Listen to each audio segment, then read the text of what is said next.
Mon invité est un ancien ministre, il a côtoyé 2 anciens présidents et il candidate pour une 3e fois à la tête de la ville d'Angers. Ce qui m'a presque fait entrer en politique, c'est Lionel Jospin. Et en voyant un ministre avec les cheveux très frisés, je me suis dit, donc on peut avoir les cheveux très frisés et faire de la politique et passer à la télé. Pour moi, l'écologie, ça ne doit pas être un prétexte à des joutes électorales. Quand vous avez des enfants qui se font interpeller dans la cour de l'école, quand ils entendent des slogans expliquant Béchu au bûcher, criés par une bande d'excités un soir devant la mairie, et je ne l'ai pas bien vécu. Bonjour Christophe Béchu. Bonjour. Vous êtes le maire d'Angers depuis 12 ans. Vous êtes candidat à un 3e mandat et vous avez été ministre de la Transition écologique sous le quinquennat d'Emmanuel Macron. On va revenir sur votre parcours, prendre le temps de mieux vous connaître. Le tout sans langue de bois, c'est la promesse ici sur Trajectoire. Votre trajectoire, elle débute à Angers. Vous y êtes né, vous avez grandi, est né d'une famille de 5 enfants. Vos parents étaient médecins. Et alors, ça, c'est pas banal. J'ai vu ça en préparant l'émission. Votre père, il s'est également engagé pour être ordonné diacre. Alors, diacre, c'est celui qui assiste le prêtre. Ça donnait quoi à la maison, un papa dans l'église, pas trop strict ? Non, beaucoup de bienveillance, avec vraiment le sens premier du message chrétien de s'aimer les uns les autres. Et donc, j'ai pas un souvenir de rigidité de ce point de vue. Un attachement, évidemment, à l'Église, à la religion, mais pas une éducation qui a été, qui m'a traumatisé, vous voyez, avec... Sans qu'elle vous ait traumatisé, est-ce que de ce c'était type. plutôt cool ou plutôt strict à la maison ? On était une famille de 5, donc une famille nombreuse, il y a du bruit. Il faut se servir à table pour qu'il en reste parce que le partage peut ne pas être inégal. 4 garçons, donc avec le recul, je pense à ma sœur pour laquelle tout n'a sans doute pas été très simple. Mais on jouait beaucoup de jeux de société, beaucoup de choses de ce type. Et donc plutôt des bons souvenirs de mon enfance. On a parlé de la foi, vous avez été scout dans votre enfance, vous êtes catholique pratiquant. Lorsqu'on veut être maire d'Angers, vous l'êtes déjà, hein, est-ce que c'est important cette identité chrétienne ? On sait qu'Angers est une ville avec une forte tradition chrétienne, il y a beaucoup de congrégations religieuses. Très sincèrement, je suis à la fois chrétien et très attaché à la laïcité, c'est-à-dire au fait que chacun, ceux qui ne croient pas comme ceux qui croient une autre religion, puissent se retrouver. Et je ne crois pas que ce soit un atout, un inconvénient, un Pour handicap. comprendre une partie de la population quand même.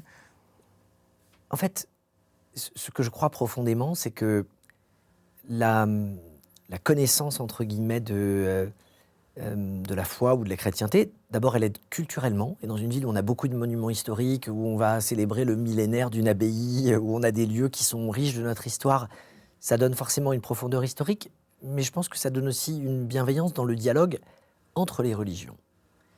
Et que on comprend d'autant plus facilement ceux qui croient même un autre Dieu quand on a soi-même une espérance.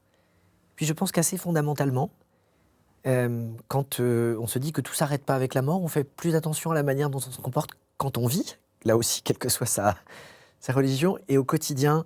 C'est tellement important de donner aux gens des raisons de prendre soin les uns des autres que ça, c'est un appui. Enfant, vous étiez plutôt... quel type d'enfant ? Est-ce que vous étiez plutôt chef de bande ? Est-ce que vous étiez plutôt premier de la classe ? Si je dois répondre sans langue de bois, je dois dire que j'étais plutôt chef de bande, premier de la classe. C'est une assez bonne définition. Je ne sais pas à quel point vous voulez que je m'allonge sur le divan et la que je politique, pose tout ça. Est-ce que vous avez le souvenir du moment où vous avez commencé à vous y intéresser ? Ah oui, ça j'ai un souvenir extrêmement précis. Et c'est pas tout à fait une confidence parce que j'ai dû le dire à quelqu'un il y a très longtemps. Mais ce qui m'a presque fait entrer en politique, c'est Lionel Jospin. Alors là, vous me surprenez. Je m'en doute. Je rappelle que vous êtes Que un je politique suis de droite. droite. Bon. J'avais les cheveux très frisés petits. Et en voyant un ministre avec les cheveux très frisés, je me suis dit, donc on peut avoir les cheveux très frisés et faire de la politique et passer à la télé. Et donc aussi, Vous aviez quel âge? j'avais 10 ans, j'étais en CM1, je crois, quelque chose de ce Excusez-moi, goût-là. je rebondis parce que vous me tendez une perche sur la question des cheveux. Vous savez qu'on parle de votre coiffure, de ces bouclettes. Certains humoristes s'en sont emparés. Est-ce que vous considérez quand même que c'est une forme de... On vous reconnaît à cela. On sait qu'il y a eu beaucoup de ministres qui se sont succédés. Est-ce que vous avez l'impression Est-ce qu'on vous en parle? On m'en parle, et c'est vrai qu'on m'en parle sans doute davantage depuis que certains plaisantent là-dessus, avec des angevins. Mais même il y a 5, 8 ou 10 ans, je me souviens très bien, en marge de vœux d'une galette des rois, d'une association, d'angevins me donnant des conseils sur la façon dont je devais me coiffer. J'ai toujours trouvé qu'il y avait quand même une forme de limite, et que autant un maire appartient à la population dans une partie de son travail, autant la manière dont il s'habille ou dont il se coiffe, ça peut quand même relever de sa décision. Il y a un sujet, vous me le de confirmez. sa décision personnelle. Mais attendez, mon point de départ, c'était non pas de vous dire que j'avais un rapport particulier avec mes cheveux, c'est de vous dire que la figure de Lionel Jospin et ses boucles qu'il avait quand il était ministre de l'Éducation, et donc forcément... On va y revenir, mais quand pour j'étais, terminer là-dessus, on peut scolaire. aussi en jouer de cette forme de reconnaissance liée à un attribut vestimentaire ou en l'occurrence capillaire. Il y a un tel bruit médiatique. Il y a tellement entre les réseaux sociaux, toutes les sources de bruit qui nous parviennent, une difficulté à accrocher, entre guillemets, l'attention des autres, que parfois on ne le fait pas avec ce qu'on imagine. Moi, je pensais plutôt le faire à partir d'idées ou de programmes. Je constate que c'est parfois davantage, effectivement, la manière dont je me Mais vous coiffe ne le regrettez qui... pas plus que ça, Non. ça ne vous dérange pas? C'est très bon enfant. Vous parlez justement de l'enfance, bon enfant. À quel moment est-ce que vous avez commencé à vous dire que vous vouliez faire de la politique? Eh bien, à peu près dans cet âge-là. Vers 10-12 ans, Ah oui, donc très jeune. en fait, j'ai compris qu'à un moment, il y a des gens qui prenaient des décisions pour les autres. Et je me suis dit, pourquoi est-ce que je ne participerais pas, moi, à prendre les décisions plutôt qu'à seulement les constater? Et ça a été le début d'un cheminement. Je me suis intéressé à la politique comme on le fait quand on arrive en 6e. Donc je me suis présenté pour être délégué de classe.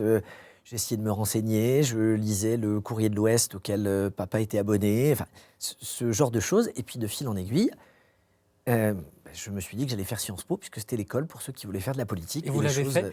Et les choses Encore ont un commencé dernier mot comme ça. là-dessus, j'ai pu lire des confidences de certains anciens camarades qui ont pu dire dans des journaux que vous disiez déjà vouloir être président de la République à cet âge-là. C'est une légende.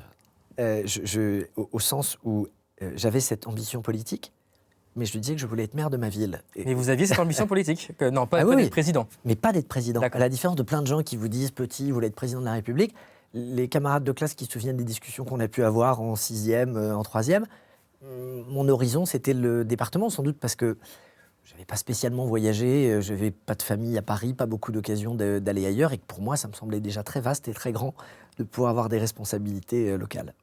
Vous avez fait, donc vous l'avez dit, Sciences Po, des études de droit, et très vite, la marmite de la politique vous a, entre guillemets, happé. Vous avez été conseiller municipal à 21 ans, maire adjoint à 23 ans. C'est des âges où beaucoup doivent encore avoir des petits boulots, des jobs étudiants. Parfois, on dit des politiques qu'ils sont hors sol. Est-ce que vous avez déjà exercé un job étudiant? Vous savez, ce type de boulot où on a mal aux pieds, on a mal au dos à la fin de la journée. Alors, je ne vais pas m'inventer un CV avec une vie. J'ai fait des jobs étudiants, moins que des gens qui ont dû payer la totalité de leurs études. Mais aller ramasser des tomates avec ce que ça représente, faire des sondages dans les supermarchés pour Marketing Scan, être vendeur pendant plusieurs semaines, ce sont des jobs d'été que j'ai fait, pas des jobs étudiants à l'année, mais des temps de jobs étudiants l'été pour... tout simplement pour avoir un peu d'argent pour l'année qui suivait, pour vivre et pour les loisirs. En préparant cette émission, j'ai vu que vous aviez un handicap. Vous avez, au niveau de l'oreille gauche, vous n'entendez pas. Comment au quotidien est-ce que vous faites avec ce handicap? Je suis sourd de naissance, effectivement de l'oreille gauche. Peu de gens le savent, sauf ceux qui à un moment sont assis à ma gauche et qui peuvent me parler dans l'oreille, puisque du coup je n'entends absolument rien. C'est assez handicapant pour un dîner ou précisément quand vous avez un voisin qui tient à vous faire une confidence à un moment ou à un autre. C'est assez avantageux quand vous voulez vous endormir, Il vous suffit de vous mettre sur la seule de vos deux oreilles qui entend, et du coup le silence se fait de manière, Mais blague à de part, manière immédiate. c'est quand même handicapant, invalidant. Non, je ne dirais pas ça. D'abord parce que comme j'ai toujours été sourd d'une oreille, la deuxième oreille entend presque 2 fois plus que la normale, donc je n'ai pas de difficulté à entendre correctement une conversation ou à entendre les gens de loin. J'ai un vrai handicap, encore une fois, pour un bruit qui est proche. Et avec le Covid et avec les masques, j'ai quand même perçu que, même si ma deuxième oreille entend bien, j'ai tendance à m'appuyer sur un peu de lecture labiale pour compenser ce qu'éventuellement j'entends moins bien. Et là, à ce moment-là, j'ai pu mesurer que ce handicap avait quand même un impact et que sans la lecture sur les lèvres, il me manquait un petit bout de compréhension. Mais je ne peux pas dire que ce soit handicapant au quotidien. Vous avez appris à vivre avec, en tout cas, c'est ce qu'on Exactement. entend. À 29 ans, vous avez été élu le plus jeune président d'un département de France, le département du Maine-et-Loire. Et ensuite, il y a eu beaucoup de candidatures, candidats aux élections régionales, municipales, régionales, européennes, sénatoriales. Et règle du cumul des mandats oblige, vous avez dû abandonner des mandats à peine élus. Je pense au conseil municipal, je pense au Parlement européen, ou je pense encore au conseil régional. Est-ce que vous diriez avec le recul, péché de jeunesse, est-ce que c'est pas tout ce que détestent les Français ? Ce qui est certain, c'est que je ne referai pas les choses de cette manière, même si quand vous êtes dedans et que vous disséquez chacune des étapes, il y a des choses qui correspondaient à des choix et d'autres sur lesquelles je n'ai pas su dire non. Être candidat aux élections municipales, c'était pas un péché de jeunesse, c'était un souhait de jeunesse, c'est quelque chose qui remontait de loin, et il y avait un contexte, ce sentiment que notre ville pouvait faire beaucoup plus et qu'on était en quelque sorte une belle endormie qui nécessitait d'être un peu réveillée, et que l'alternance était souhaitable. Sans revenir sur chacun des mandats, parce que c'est de l'histoire ancienne. Vous avez raison. Mais vous comprenez, ma question, c'est aujourd'hui, cette boulimie de mandats... Je vais même vous aider, je vais vous dire. Une phrase qui m'avait fait beaucoup rire à la fin de cette période, c'est que finalement j'avais été candidat à tout sauf à Miss France. Et je l'ai entendue, d'abord elle m'a fait rire, et ensuite en trouvant qu'elle était assez juste et qu'il y avait eu trop de campagnes en trop peu de temps. Vous regrettez ? Je regrette d'avoir effectivement enchaîné en 4 ans 4 campagnes, dont certaines uniquement parce que ma famille politique me l'avait demandé, en m'expliquant que c'était mon devoir et qu'il fallait que je fasse les choses. De ce point de vue, la maturité, la sagesse, l'expérience tout court, et puis la distance que j'ai pu prendre avec les partis politiques tout au long de cette période font que je ne suis plus le même. Justement, cette boulimie de mandat a fait qu'on vous a donné un surnom à l'époque, Bébé Sarko. L'ancien président de la République, vous l'avez connu. Vous l'avez connu, nous on connaît entre guillemets l'animal politique. Vous l'avez connu à l'Élysée. Plusieurs fois, il vous a reçu dans l'intimité, dans la coulisse. Comment il est ? Qu'est-ce qui vous a marqué chez lui ? Ce qui m'a marqué, c'est que quand vous êtes tout seul avec lui ou en tout petit comité, il met la même énergie que s'il était en face de 500 personnes. Et que ça donne le sentiment qu'il donne tout pour vous convaincre. Et que l'espace d'un instant, vous avez l'impression qu'il n'y a plus que vous. Et dans la manière, y compris physique, dont il vous happe, dont il vous interpelle, dont il vous propose un chocolat, il y a une intensité qui est assez exceptionnelle. Et il vous laisse en placer une ? Alors, l'expérience la plus intense que j'ai eue avec lui, c'est quand même quand j'ai refusé de devenir son ministre en 2011. Et là, vous mesurez quand même que c'est pas quelqu'un qui aime qu'on lui dise non. Parce que vous n'aviez pas réussi à lui dire non avant. C'est ce que vous nous avez dit, par exemple, pour les élections européennes. C'est exactement l'histoire. Donc là, vous l'avez dit non. Je lui ai dit non. Et là, vous sentez à quel point il y a une contrariété profonde si les choses ne passent pas comme il le souhaite. Mais ça participe aussi, j'allais dire, de l'animal politique tel qu'il est. Vous avez ensuite, un peu plus tard, côtoyé un autre président. Vous avez été avec lui en Conseil des ministres, bien sûr, Emmanuel Macron. Vous avez été son ministre pendant un peu plus de 2 ans de la transition écologique. Il vous a, paraît-il, pas vraiment ménagé à vos débuts. Il vous a un peu secoué en disant il n'imprime pas assez. Alors, imprimer, ça veut dire on ne l'entend pas assez sur la question environnementale. Ça a été une claque pour vous ?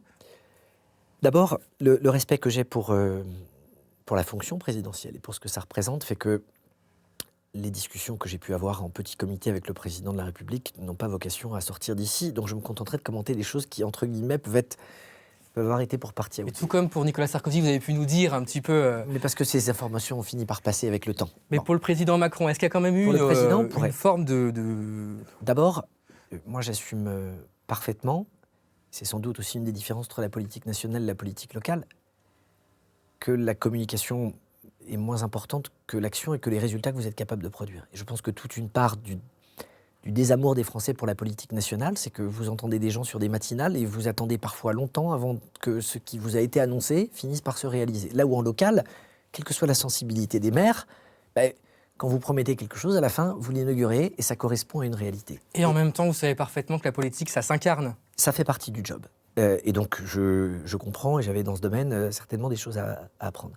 Puis on a eu quelques désaccords, par exemple sur la consigne pour les bouteilles en plastique, pour le 1% logement et le fait de laisser les partenaires sociaux continuer à gérer une partie de ce qui permet de construire du logement social, des sujets sur lesquels il y a des désaccords qui ont filtré du Conseil des ministres ou dont les journalistes ont pu avoir écho. Que vous parlez du Conseil des ministres, pardon, je reviens un tout petit peu là-dessus. Lorsque vous êtes rabroué en plein Conseil des ministres, par exemple, c'est difficile à vivre quand on est jeune ministre comme vous à l'époque?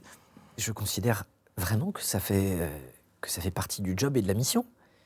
Quand vous êtes maire, il vous arrive d'expliquer à un de vos adjoints que la gestion d'un dossier n'est pas la bonne, que la manière dont on s'y est pris est pas bonne et qu'il va falloir ou changer de position ou communiquer autrement.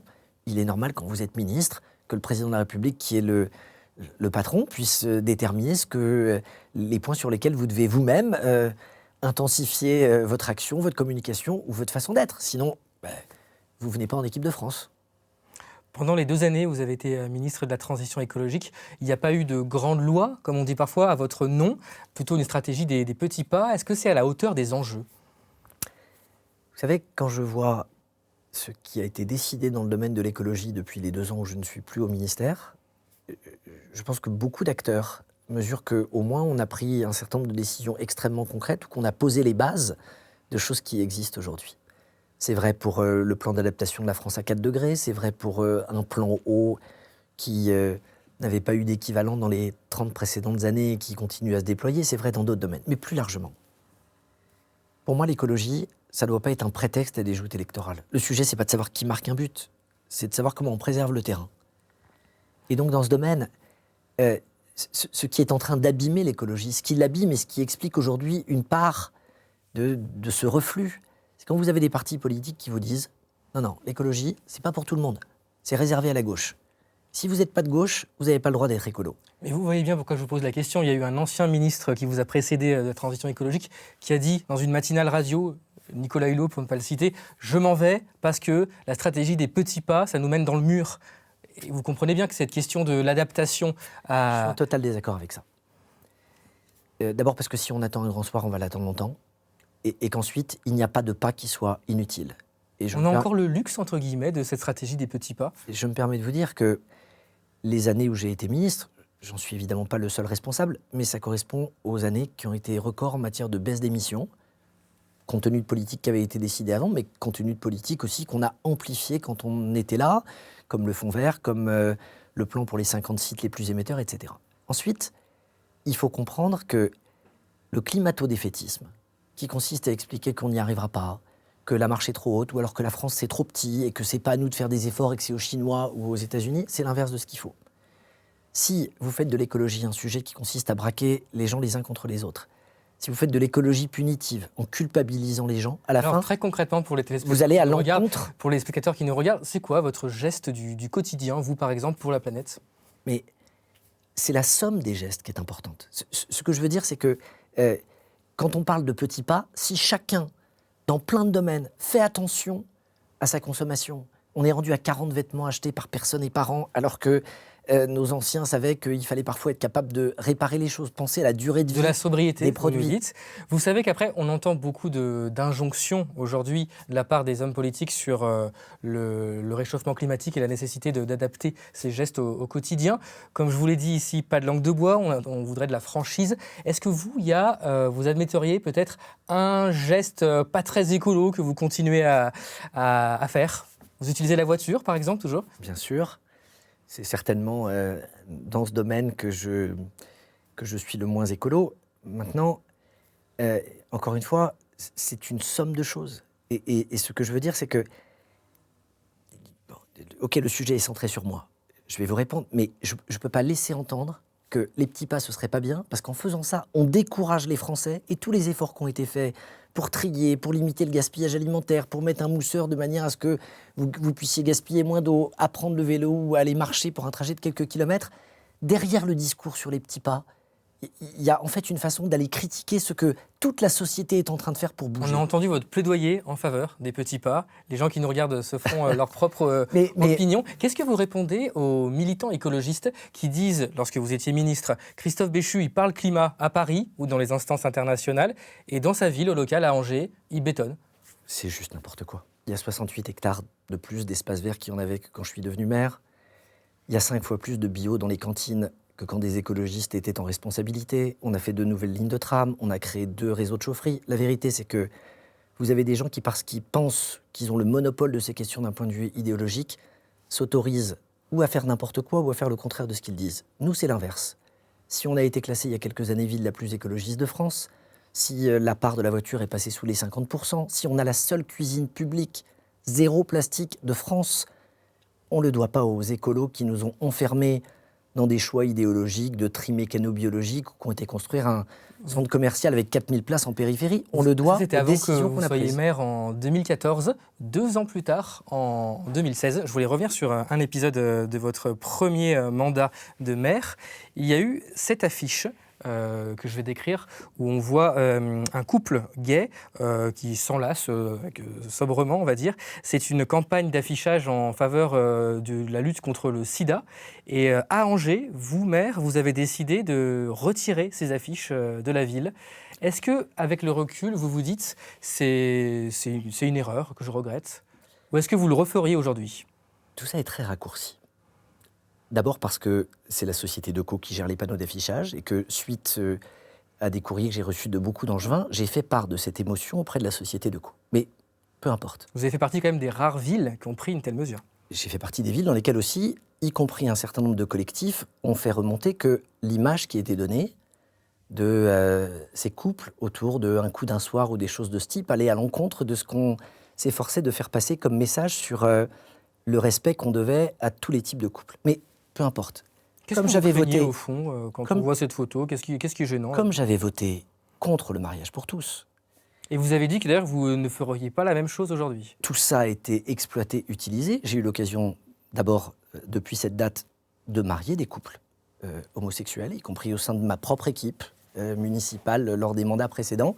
Et ça, c'est certainement un vote que je n'émettrai pas de la même manière. J'ai déjà eu l'occasion de le dire. Vous avez 3 enfants, un petit-fils depuis tout récemment. Si l'un d'entre eux vous disait « je veux faire de la politique », qu'est-ce que vous lui diriez? Est-ce que vous chercheriez à le dissuader? C'est une bonne question qui ne se pose pas pour mes 3 enfants. Et donc pour mon petit-fils, j'ai quand même un peu de temps avant de me poser la question. Donc elle ne s'est pas posée pour vos 3 enfants. Et cas de figure où ça se poserait, est-ce que vous savez ce que vous lui diriez?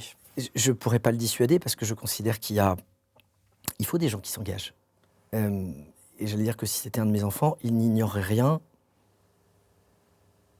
des difficultés qui vont avec cette vie. Voyez ce que vous venez de faire, de me projeter une image d'un truc qui s'est passé il y a 10 ans. Quand vous avez des enfants qui se font interpeller dans la cour de l'école, quand ils entendent des slogans expliquant Béchu au bûcher, criés par une bande d'excités un soir devant la mairie, cette violence-là, la façon dont elle impacte un entourage qui, lui, n'a pas choisi de s'engager en politique. Vos enfants, votre femme, vos parents, si vous êtes suffisamment jeune pour les avoir encore, ils subissent ça.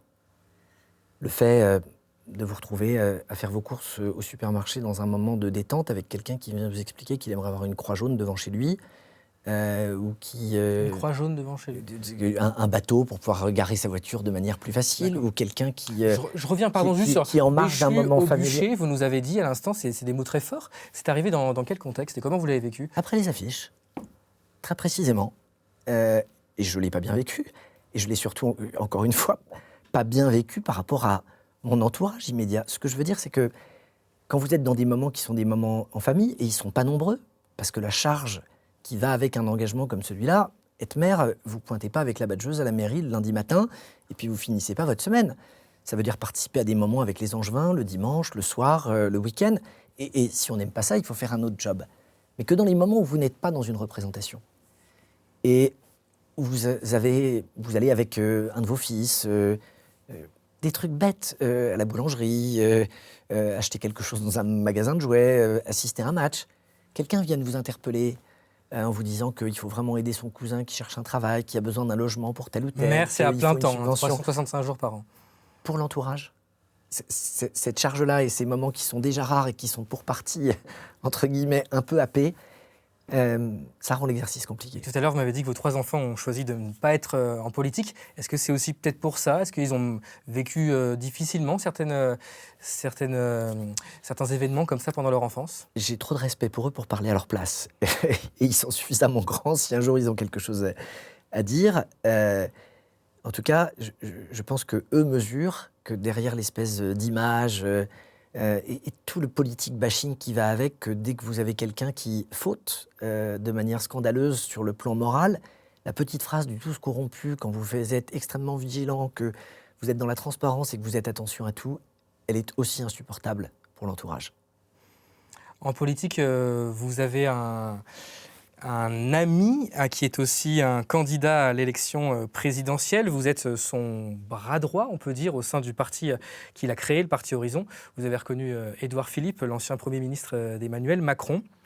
Si je vous donne une télécommande et que vous pouvez vous téléporter dans 5 ans, vous aurez, je crois, 56 ans.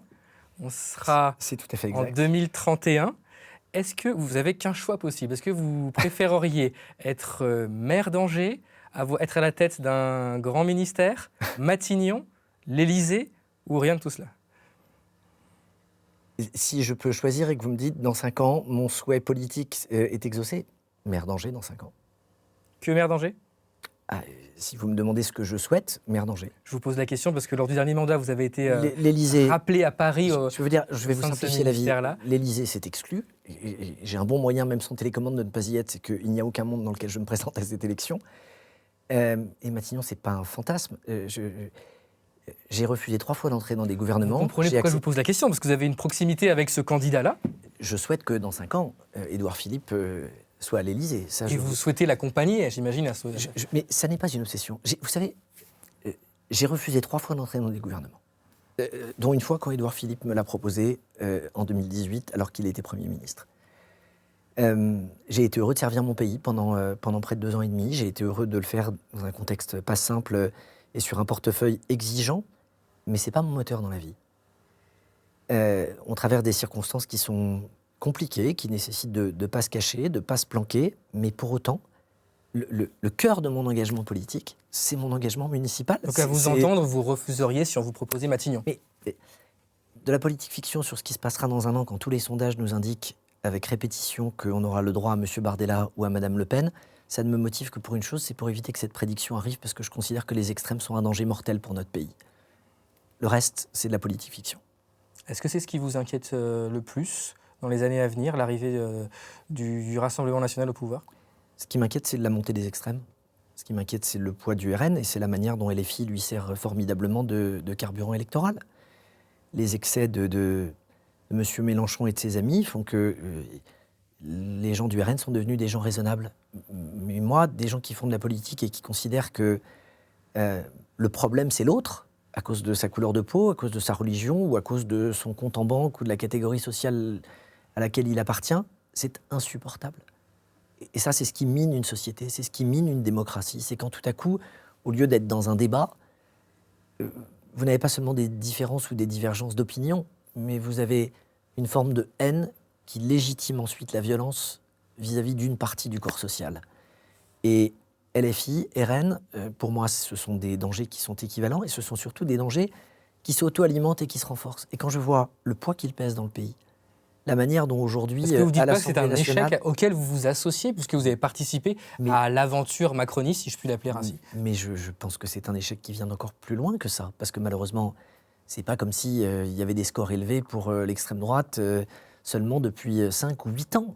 Est-ce que cet échec de 1900... Est-ce que vous l'endossez en partie? Vous vous dites cet échec dans le fait de convaincre les Français de ne pas voter pour les extrêmes, pour reprendre votre développement. Est-ce que vous en assumez une part de responsabilité? Vous avez été aux affaires, vous avez accompagné des gens qui ont été aux affaires. Mais j'en assume une part de responsabilité générationnelle, pas personnelle. Parce que je me permets de vous indiquer que non seulement il n'y a jamais eu, ni dans mes expressions, ni dans mes positionnements, le moindre début de doute, de soupçon ou de quoi que ce soit de ce type, mais surtout, en Maine-et-Loire, ni LFI, ni RN n'ont droit de citer, et je vous assure qu'on va continuer à se battre pour que ce soit le cas. C'est un territoire dont j'ai été le président pendant 10 ans, je suis maire depuis 12 ans, et si le RN n'a pas fait 5% aux dernières élections municipales, si LFI a fait 5,1%, c'est, je pense, parce que cette culture vous parlez du des vivre ensemble, à Angers. Ça joue aussi de manière importante. Je vous montre une affiche que vous connaissez, c'est vous? Oui. Question rituelle, dernière question ici dans Trajectoire. Je voudrais que vous vous adressiez à cette personne. Qu'est-ce que vous avez envie de lui dire?